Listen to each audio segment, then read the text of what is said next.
So guys আরো দেখুন এগুলো কি কিগুলা আমাদের চকে ভালো ভালো ধান হয়েছে।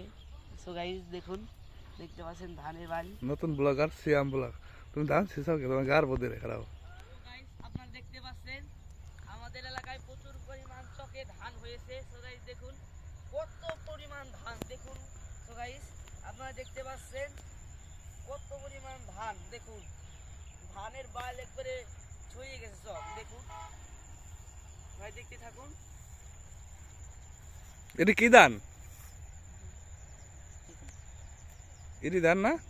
ইরি ধান, এটা ইরি ধান দেখুন। ইরি ধানের ফল কি? ফলন তো এখনো বেরো নাই, মিথ্যা কথা কন ক্যামেরার সামনে।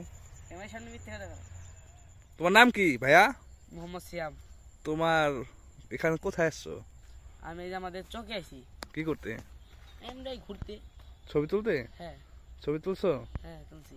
এই যে ধান ক্ষেত নিয়ে কিছু বলো তুমি। ধান কি আমাদের দেশের সোনালী ফসল ধান ক্ষেত। সোনালী ফসল ভাই, ভালো ফসল হয়েছে দেখুন। এখনো তো ফসল ফলে নাই, মানে ফলন বের হয় না, ঠিক না? হ্যাঁ এখন তো বের হয়, আরো দেরি হবে। আরো কয়দিন দেরি হবে। তো আমরা আসলে বিকেল দিকে আসছি, আর আকাশে আবহাওয়া হ্যাঁ আসলে বৃষ্টি বৃষ্টি ভাব তো, এই জন্য চকের যে স্যালো মেশিন, যে ঢিপ কল পানি সেচ দেওয়ার জন্য ব্যবহার করা হয়, এটা না। সেগুলো আসলে বন্ধ আপাতত, ঠিক না? একদিন আপনাদের দুপুরবেলায় এসে আপনাদের দেখাবো পুরো ভিডিও।